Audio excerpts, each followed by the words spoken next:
नमस्कार, ABC channel में आपका स्वागत है। मैं हूं सचिन श्रीवास्तव और आप मेरे साथ देखेंगे आजमगढ़ से जुड़ी खबरें। आइए नजर डाल लेते हैं आज की खास खबरों पर। खबर के प्रायोजक हैं Niswa girls inter college, Paharpur, Azamgarh. Admission open classes nursery to 11। IIT और नीट की तैयारी। Akash auto agency, Mahindra last mile mobility के अधिकृत dealer, Kartalpur bypass road, Azamgarh. Paradise international school, Heera Patti, Azamgarh. Admission open. Play group 2 class 9 और लाइफस्टाइल फर्नीचर बेलानाडी, आजमगढ़। आजमगढ़ में लोकसभा निर्वाचन के अंतर्गत 25 मई को मतदान को लेकर सभी दलों ने अपनी तरफ से पूरी शक्ति लगा दी है। आजमगढ़ को समाजवादी पार्टी का गढ़ माना जाता है, लेकिन भारतीय जनता पार्टी ने अपनी तरफ से ताकत झोंक दी है। वहीं प्रधानमंत्री नरेंद्र मोदी का 2.25 माह के भीतर दूसरी बार 16 मई को जनपद में आगमन होना है। आजमगढ़ जनपद में 2 लोकसभा सीट हैं। आजमगढ़ और लालगंज सुरक्षित सीट है। आजमगढ़ में 10 मार्च को प्रधानमंत्री का मंदूरी में आगमन हुआ था। उस समय पीएम ने मंदूरी एयरपोर्ट सहित विभिन्न योजनाओं का उद्घाटन और शिलान्यास किया था। वहीं 16 मार्च को पीएम मोदी लालगंज सुरक्षित लोकसभा क्षेत्र के निजामाबाद स्थित गंधवई गांव में जनसभा को संबोधित करेंगे। इस लोकसभा क्षेत्र से अंबेडकर नगर और जौनपुर की सीमा लगती है। यह जनसभा भले ही आजमगढ़ और लालगंज क्षेत्र के लिए आयोजित हो रही है, लेकिन प्रधानमंत्री नरेंद्र मोदी इस जनसभा के जरिए कई लोकसभा क्षेत्र को साधेंगे। जनसभा स्थल पर पीएम की आगमन को लेकर तैयारियां तेज हो गई है। मंगलवार को भाजपा जिला अध्यक्ष लालगंज सूरज प्रकाश श्रीवास्तव और भाजपा प्रत्याशी नीलम सोनकर सहित भाजपा नेताओं ने विधि विधान पूर्वक कार्यक्रम स्थल पर पूजन अर्चन किया। इस दौरान जर्मन हैंगर टेंट लगाए जाने की प्रक्रिया लगातार जारी रही। कारीगर युद्ध स्तर पर जुटे रहे। इस दौरान भाजपा प्रत्याशी नीलम सोनकर ने कहा कि पीएम की जनसभा में लाखों की भीड़ उन्हें सुनने आएगी। पीएम की रैली को लेकर आम जनता में काफी उत्साह है। मेरा बहुत बड़ा सौभाग्य है कि आज हमारे लालगंज लोकसभा की विधानसभा निजामाबाद में माननीय यशस्वी माननीय प्रधानमंत्री जी का आगमन हो रहा है और यहाँ पे सभी लोग बहुत ही उत्साहित है। कार्यकर्ता हो या जनता हो, ये सभी लोग बहुत ज़्यादा प्रसन्न है। माननीय प्रधानमंत्री जी का यहाँ पे भारी संख्या में लोग पहुँच के स्वागत और अभिनंदन करें, ऐसा अपील भी मैं आपके मीडिया के माध्यम से करना चाहूँगी। कितनी भीड़ यहाँ आने की संभावना है? कहाँ कौन कौन से विधानसभा लोकसभा के लोग आ रहे हैं? ऐसा है कि ये तो 2 लोकसभा का है, आजमगढ़ और लालगंज का है। और भीड़ की बात अगर आप कहे तो मैं खुद भी नहीं बता सकती, बस इतना ही अंदाज़ा लगा सकती कि लाखों की भीड़ है। जहाँ जहाँ है सारे लोग आने के लिए बहुत उत्साहित है। इस रैली को लेकर आप अपनी जीत को लेकर किस तरह आश्वस्त है? अगर पीएम मोदी आते हैं और आपके चुनाव प्रचार में किस तरह से इसको प्रभावित करेंगे? देखिए, माननीय मोदी जी का तो एक है कि चुनावी सभा में आ रहे हैं और उनका आना ही मेरे लिए बहुत बड़ी बात है। और माननीय मोदी जी का जो एक विचार है कि भाई हम सभी का साथ सबका विकास को लेकर कार्य कर रहे हैं, उनका इसका असर हमारे क्षेत्र में बहुत ज़्यादा है। यहाँ जाति धर्म सारे बंधन टूट गए हैं और सारे लोग एक मत होकर के माननीय मोदी जी के साथ हो रहे हैं। अब आप अपर जिलाधिकारी प्रशासन उप जिला निर्वाचन अधिकारी राहुल विश्वकर्मा ने बताया है कि जनपद आजमगढ़ में लोकसभा 68 लालगंज व लोकसभा 69 आजमगढ़ से संबंधित मतदान कार्मिकों का द्वितीय प्रशिक्षण दिनांक 14 मई से 18 मई तक हरिश्चंद्र मिश्रा पब्लिक स्कूल एवं GD global public school, Kartalpur, Azamgarh में शुरू हो गया है। द्वितीय प्रशिक्षण के दौरान लोकसभा क्षेत्र 68 लालगंज तथा लोकसभा क्षेत्र 69 आजमगढ़ निर्वाचन से संबंधित मतदान कार्मिकों व अन्य जनपदों में निर्वाचन कार्य में लगे कार्मिकों द्वारा भारत निर्वाचन आयोग द्वारा दिए गए निर्देश के क्रम में लोकसभा क्षेत्र 68 लालगंज के लिए हरिश्चंद्र मिश्रा पब्लिक स्कूल एवं लोकसभा क्षेत्र 69 आजमगढ़ के लिए GD global public school, Kartalpur, Azamgarh में विधानसभा वार व अतिरिक्त फैसिलिटेशन सेंटर पर पोस्टल बैलेट के माध्यम से मतदान प्रातः 9 बजे से सायं 5 बजे तक किया जाएगा। इसके अलावा दिनांक 22 मई से दिनांक 24 मई तक लोकसभा क्षेत्र बी 68 लालगंज हेतु न्यायालय मुख्य राजस्व अधिकारी कक्ष संख्या 32 कलेक्ट्रेट परिसर आजमगढ़ व लोकसभा क्षेत्र 69 आजमगढ़ हेतु न्यायालय जिला मजिस्ट्रेट कक्ष संख्या 14 कलेक्ट्रेट परिसर आजमगढ़ में बने अतिरिक्त फैसिलिटेशन सेंटर पर पोस्टल बैलेट के माध्यम से मतदान प्रातः 10 बजे से सायं 5 बजे तक किया जाएगा। उक्त के अतिरिक्त लोकसभा क्षेत्र 68 लालगंज तथा लोकसभा क्षेत्र 69 आजमगढ़ में दिनांक 15 मई से 20 मई तक प्रातः 7 बजे से सायं 5 बजे तक वरिष्ठ नागरिक मतदाता 85+ दिव्यांग नागरिक मतदाता तथा कोविड-19 मतदाताओं हेतु डाक मतपत्र द्वारा मतदान कराया जाएगा।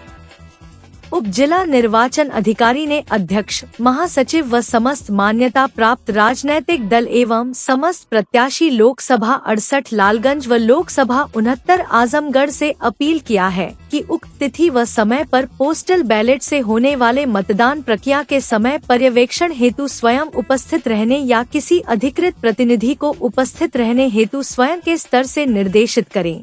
ये जो दूसरे चरण का जो चल रहा है प्रशिक्षण, इसमें सारे लोग आए हुए हैं और यहाँ पे हम लोग अपने मतदान का प्रयोग भी करेंगे और ओपीएस के नाम पे सारे लोग अपना मतदान करेंगे। ये प्रक्रिया अच्छी है कि नहीं? आप मतदान करने के बाद एक भी वोट खराब ना जाए, पाचन का ये बहुत अच्छी प्रक्रिया है। हमारा वोट खराब ना हो, हम अपने अधिकार का प्रयोग करें और आज के लोकतंत्र में यह बहुत अच्छी व्यवस्था है। मतदान करने के बाद आप लोग ड्यूटी भी करेंगे? मतदान करने के बाद अपनी ड्यूटी करेंगे। 11 मई को HM Smith memorial school Sigra Varanasi में CISC क्षेत्रीय शतरंज और कैरम प्रतियोगिता का आयोजन किया गया था, जिसमें मंडलीय स्तर के 11 विद्यालयों ने इस प्रतियोगिता में भाग लिया। इस प्रतियोगिता में साई इंटरनेशनल स्कूल पूरा पांडे आजमगढ़ के बच्चों ने अच्छा प्रदर्शन किया। प्रतियोगिता में अंडर 14 में 6 बच्चों ने, अंडर 17 में भी 6 बच्चों ने और अंडर 19 में 2 बच्चों ने प्रतिभाग किया। अंडर 14 कैरम प्रतियोगिता में साई इंटरनेशनल स्कूल की छात्रा काव्या कसोधन ने बेहतरीन प्रदर्शन करते हुए सेमीफाइनल तक पहुंचकर विद्यालय का मान बढ़ाया। अंडर 14 शतरंज प्रतियोगिता में प्रांजल विश्वास ने अच्छा प्रदर्शन करते हुए प्री क्वार्टर मैच खेला। अंडर 17 शतरंज प्रतियोगिता में दिव्यांश श्रीवास्तव कक्षा 10वीं और कृतिका पांडे कक्षा 9वीं ने प्री क्वार्टर मैच खेला। टीम के कोच मल्यज दीक्षित और टीम प्रबंधक सीमा पाठक के संरक्षण में विद्यालय के बच्चों ने इस प्रतियोगिता में जिले का मान बढ़ाया। लोकसभा चुनाव में 100% मतदान को लेकर प्रशासन ने पूरी ताकत लगा दी है। सभी विभाग इसमें सहभागिता कर रहे हैं। इस क्रम में शनिवार को बेसिक शिक्षा और पुलिस विभाग की ओर से स्कूटी रैली निकालकर महिलाओं को 25 मई के दिन मतदान के लिए प्रेरित किया। माहौल बन रहा है और अब लोकसभा चुनाव में मतदान करने के लिए आधी आबादी उत्साहित है। इस बार के चुनाव में महिलाओं का वोट काफी महत्वपूर्ण साबित होने वाला है। सोशल मीडिया से लेकर विभिन्न सामाजिक व शैक्षणिक संस्थाओं के माध्यम से आयोजित मतदाता जागरूकता कार्यक्रम में महिलाएं भी बढ़ चढ़कर हिस्सा ले रही हैं। जनपद की महिलाएं भी लगातार लोगों से चुनाव के दिन मतदान करने की अपील कर रही हैं। अपने जागो मतदाता जागो मुहिम के अंतर्गत जब आधी आबादी से हमारी बात हुई तो ये बातें स्पष्ट हो गयीं। बातचीत के दौरान आधी आबादी ने कहा कि महिला सशक्तिकरण से देश के विकास को भी नई दिशा मिल रही है। वोट किसे करना है और क्यों करना है, इसके लिए महिलाओं को जागरूक होना पड़ेगा। आज हमें आधी आबादी कहकर संबोधित किया जाता है। समाज के सभी क्षेत्रों में हमारा प्रतिनिधित्व बढ़ा है। यह कहीं न कहीं हमारे मतदान से ही संभव हो सका है। कल तक दबी सहमी महिलाएं आज निर्भीक होकर मतदान कर रही हैं। उन्होंने कहा कि इस बार जनपद का वोटिंग परसेंटेज बढ़ेगा। निश्चित रूप से महिलाएं अपने अधिकार के लिए आगे आएंगी। ABC चैनल से बातचीत में महिलाओं ने कहा कि मतदान करना हमारा अधिकार है, सभी को मतदान जरूर करना चाहिए। उन्होंने कहा कि चैनल की ओर से मतदाताओं को जागरूक करने के लिए चलाया जा रहा अभियान काबिले तारीफ है। चुनाव लोकतंत्र का सबसे बड़ा त्योहार है। संविधान ने हमें यह अधिकार दिया है। हम अपने देश के लिए ऐसे प्रतिनिधि का चयन करेंगे जो जनता की समस्याओं का समाधान करे, ताकि बाद में कोई मलाल न रह जाए। चुनाव में महिलाओं की भागीदारी अहम है। यदि 100% महिलाएं मतदान करें तो लोकतंत्र मजबूत होगा और वे अपना प्रतिनिधि चुनकर अपने क्षेत्र, समाज और देश की दिशा और दशा तय कर पाएंगी। गोयल। अच्छा, मतदान करने आप लोग जाते हैं? हाँ, बिल्कुल जाते हैं। किस मुद्दे के आधार पर मतदान करना करते हैं, क्या सोचते हैं? भाई, हम ये सोचते हैं कि हमारे देश, हमारे जनपद में जो भी नेता बने वो हमारे जनपद को आगे ले जाए, हमारे जनपद के बारे में सोचे। ये हमारा उद्देश्य होता है कि जनपद के बारे में जो सोचेगा तो हमारे जनपद के लोग आगे जाएंगे, हमारा जनपद अच्छा जो होगा, हमारे जनपद में लोग विकास करेंगे। जनपद में भी कैसा होना चाहिए? पढ़ा लिखा होना चाहिए, जनपद का होना चाहिए, बाहर का होना चाहिए? नहीं, अगर जनपद का निधि आज अपने जनपद का हो तो और अच्छी बात है। और चूंकि और पढ़ा लिखा रहेगा तभी वो अच्छी चीज़ें सोच पाएगा और बड़े लिखों को ही महत्व देगा, सबको सबके बारे में अच्छा सोचेगा। एक वोट का महत्व क्या होता है? एक वोट का बहुत महत्व होता है, क्योंकि एक वोट से ही कभी कभी हम जिसको चाहते हैं कि ये जीते हमारे जनपद के लिए, एक हर इंसान की अपनी एक उम्मीदें होती है कि ये नेता हमारे जनपद के लिए आगे जाएगा।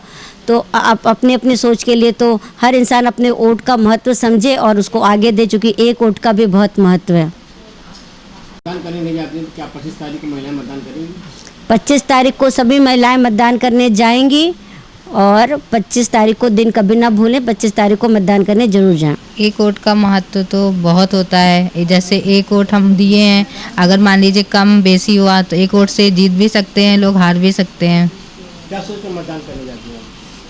क्योंकि हम क्या सोच कर मतदान करती हैं? क्या जाकर बटन दबाती हैं? कैसा प्रतिनिधि कौन? क्योंकि हमारा प्रतिनिधि अच्छा हो, हमारे जनपद का विकास करे, यही सोच के जाते हैं।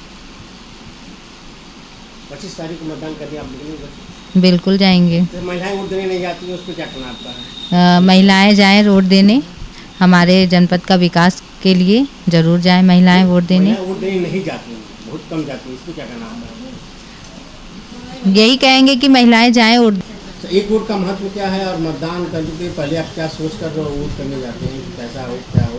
हम ये सोचकर वोट करने जाते हैं कि हमारा मतलब जनपद प्रतिनिधि जो हो वो अच्छा हो, हमारे विकास के बारे में सोचे और सबकी मदद करे, सबको आगे लाए, यही सोचकर हम वोट करने जाते हैं। एक वोट का महत्व क्या होता है?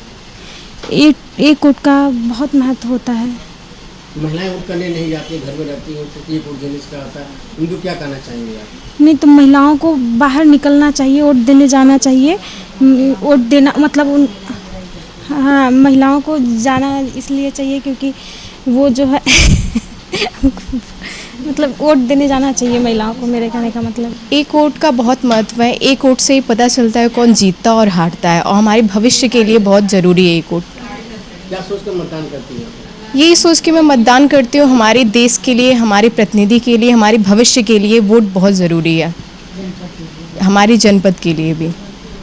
प्रत्याशी कैसा होना चाहिए? पढ़ा लिखा होना चाहिए? हाँ, प्रत्याशी ज़रूर पढ़ा लिखा होना चाहिए, क्योंकि पढ़े लिखे व्यक्ति ही अच्छे भविष्य की कल्पना कर सकते हैं, तो पढ़े लिखे ज़रूरी हैं। तो महिलाएं वोट देने नहीं आती, उसके बारे में क्या कहना आपका? मेरा यही कहना है कि ज़रूर महिलाओं को वोट देना चाहिए। वो ये सोच लेती हैं कि पुरुष ही सब कुछ है, लेकिन ऐसा कुछ नहीं है, बिना महिलाओं के कुछ नहीं हो सकता। वोट ज़रूर देना चाहिए। तो कुछ लड़कियाँ भी सब नहीं जाती वोट देने के लिए, धूप है, गर्मी है, क्या है? अब अगर नेता को जिताना है तो धूप और गर्मी को पीछे छोड़ना पड़ेगा और अपने उज्जवल भविष्य के लिए तो आगे बढ़ना ही पड़ेगा। 25 तारीख मतदान करने आप लोग जा रहे हैं? हाँ, बिल्कुल हम लोग जा रहे हैं 25 को। मुझे 25 तारीख को पूरे। हाँ, 25 तारीख को हम लोग ज़रूर मतदान करने जाएंगे और मेरी जितनी दोस्तें रहेंगी मैं उन्हें ज़रूर लिख। अच्छा नेता चुनने के लिए जाते हैं हम कि जो विकास कर सके हमारे देश का और महिलाओं का थोड़ा रक्षा कर सके, महिलाओं के विकास के बारे में सोचे। क्या मुद्दे होने चाहिए? महंगाई, बेरोजगारी और क्या होना चाहिए? मेरे समझ से सभी मुद्दे होने चाहिए। आजकल बेरोजगारी भी बहुत बढ़ रही है और महंगाई भी इतनी बढ़ रही है कि हम महिलाओं का तो पूरा बैंड बजा दिया और ऐसा जनप्रतिनिधि चुने जो यहाँ से लेके जाके लखनऊ दिल्ली तक अपनी आप बातों को कह सके, ऐसा जनप्रतिनिधि होना चाहिए। विधानसभा में बोलेगा तभी ना। जी, ऐसा नेता, अच्छा नेता होना चाहिए जो हमारी बातों को रख सके, महिलाओं के बारे में सोच सके। बस एक नोट का बहुत ही महत्व है। एक नोट से तो नेता जीत सकता है, हार सकता है। तो महिलाएं वोट करने नहीं जाती, इसको क्या करना चाहिए? महिलाओं को और लड़कियों को जरूर वोट देना चाहिए, क्योंकि कि अब महिलाएं अगर आगे नहीं बढ़ेंगी, वोट नहीं देंगी तो कैसे हम लोग चुन सकेंगे अच्छे नेता को। तो अच्छे नेता चुनने के लिए मतदान जरूरी। हाँ, मतदान बहुत ज़रूरी है। पहले नंबर पे तो मतदान है। अच्छे नेता चुनने के लिए तो मतदान बहुत ज़रूरी है। मतदान करने आप लोग गए मतलब 2 बार गए हैं। कैसा लगता है मतदान? अच्छा लगता है। क्या सोच कर मतदान करते? यही कि हमारी मतलब जो है जनपद आगे बढ़ते जाए। हाँ, विकास हो उसका। महंगाई वगैरह जैसे कि जो महंगाई इस टाइम चल रही है बहुत ज़्यादा चल रही है, इससे मतलब कुछ कम होगा तो सही रहेगा। एक वोट का मतलब से एक भी वोट हम लोग देंगे तो उससे बहुत लाभ होगा, नहीं देंगे तो मतलब उससे भी कम हो सकता है, हार जीत हो सकती है। तो महिलाएं वोट देने नहीं जाती, लड़कियां वोट देने नहीं जाती, घर से नहीं निकलती, इस बारे में क्या करना? इसके बारे में मतलब यही कि महिलाओं को भी वोट देना ही चाहिए, उससे बहुत मतलब लाभ होगा महिलाओं को। और क्या बोलते हैं, लड़कियों, हाँ, अच्छी सरकार भी पाए जाएंगे हम लोग। और लड़कियों को भी वोट देना ज़रूरी है, देना ही चाहिए, घर से बाहर निकलना ही चाहिए उन लोग को वोट देने के लिए। 25 तारीख को मतदान करने आएंगे? जी बिल्कुल जाए। आजमगढ़ के जहानागंज थाना क्षेत्र के असोना चट्टी पर बाइक सवार 2 युवकों को घेरकर कुछ लोगों ने हॉकी और डंडे से पीटा। इसके बाद पेड़ से बांधकर भी पिटाई की। दोनों को घायलावस्था में छोड़कर हमलावर फरार हो गए। जाते जाते उनकी बाइक को भी तोड़ दिया। मुबारकपुर थाना क्षेत्र के पुसड़ा आइमा गांव निवासी 22 वर्षीय सौरभ मौर्य अपने मित्र 21 वर्षीय प्रद्युम्न चौहान गांव नराव थाना मुबारकपुर के साथ रविवार की शाम अपने दोस्त करण के गांव असोना थाना जहानागंज गया था। तीनों एक ही बाइक से गए थे। करण को उतारने के बाद जैसे ही वह असोना चट्टी के पास पहुंचे, तभी किसी पुराने विवाद को लेकर कुछ लोग हॉकी डंडे से लैस होकर पहुंचे और उन्हें मारना शुरू कर दिया। इतने से भी जब मन नहीं भरा तो उन्होंने दोनों को पेड़ से बांधकर भी पीटा, जिससे सौरभ और प्रद्युम्न दोनों गंभीर रूप से घायल हो गए। किसी प्रकार से परिजनों को सूचना मिली तो पुलिस को जानकारी दी गई। पुलिस के साथ परिजन जाकर दोनों युवकों को छुड़ाए। जाते जाते हमलावर दोनों युवकों की बाइक और मोबाइल को भी तोड़ दिया। दोनों युवकों को सोमवार को जिला अस्पताल में भर्ती कराया गया है। निस्वा गर्ल्स कॉलेज पहाड़पुर आजमगढ़ के सबसे पुराने कॉलेजेस में से एक है, जो 1938 से विज्ञान, वाणिज्य, कला के क्षेत्र में उत्कृष्ट शिक्षा प्रदान कर रहा है। इसने कक्षा 9वीं से 12वीं तक IIT और नीट की तैयारी के लिए ग्रेविटी इंस्टीट्यूट लखनऊ के साथ इंटीग्रेटेड कक्षाएं भी शुरू की हैं। कक्षा नर्सरी से 11वीं तक प्रवेश खुला है। उच्च अनुभव वाले शिक्षकों के साथ उत्कृष्ट शिक्षण पद्धति, पूर्ण सुसज्जित कंप्यूटर लैब, पुस्तकालय और विज्ञान प्रयोगशाला, 24/7 CCTV निगरानी, पावर बैकअप। न्यू एडमिशंस के लिए फॉर्म और प्रोस्पेक्टस अवेलेबल है, तो जल्दी करें। Lifestyle furniture, Belanadi, Azamgarh. सभी प्रकार के फर्नीचर एवं इलेक्ट्रॉनिक सामानों की भरपूर रेंज उपलब्ध। हमारे यहाँ EMI की सुविधा 0% ब्याज पर उपलब्ध। इलेक्ट्रॉनिक सामानों में LED TV, refrigerator, washing machine, air conditioner, air cooler, deep freezer, water cooler, mixer juicer, iron, fan, induction, battery, inverter, electric geyser, gas geyser, आटा चक्की इत्यादि। फर्नीचर के सामानों में बेड, गद्दा, सिंगारदान, अलमीरा, sofa, table, chair, rack, stool, संदीली, सीढ़ी, डाइनिंग टेबल, झूला आदि। शादी विवाह की हो तैयारी या ऑफिस और घर के लिए सामानों की करनी हो खरीदारी, पहुँचिए lifestyle furniture, Belanadi, Azamgarh. Akash auto agency, Mahindra last mile mobility के अधिकृत dealer, Kartalpur bypass road, Azamgarh. Mahindra 3 wheeler electric passenger वाहन ट्रियो यारी, ट्रियो ऑटो और ट्रियो प्लस। एक बार चार्ज कीजिए और करिए 150 किलोमीटर तक का लंबा सफर। बैटरी पर 5 साल की वारंटी। इलेक्ट्रिक माल वाहक जोर grand PU half. Acid battery में अल्फा सुपर और अल्फा कार्गो वाहन। डीजल माल वाहन महिंद्रा जीतो, डीजल 3 व्हीलर माल वाहन alpha plus loader. Paradise International School, a CBSE board, co-ed English medium school, a place for your lovely kids in your nearby vicinity. Paradise International School focuses on the overall development of a child, academically, psychologically, as well as physically. It focuses on sports activity to bring best out of every child by training their minds and body for competitive environment. Admission open for playgroup to class 9th CBSE board.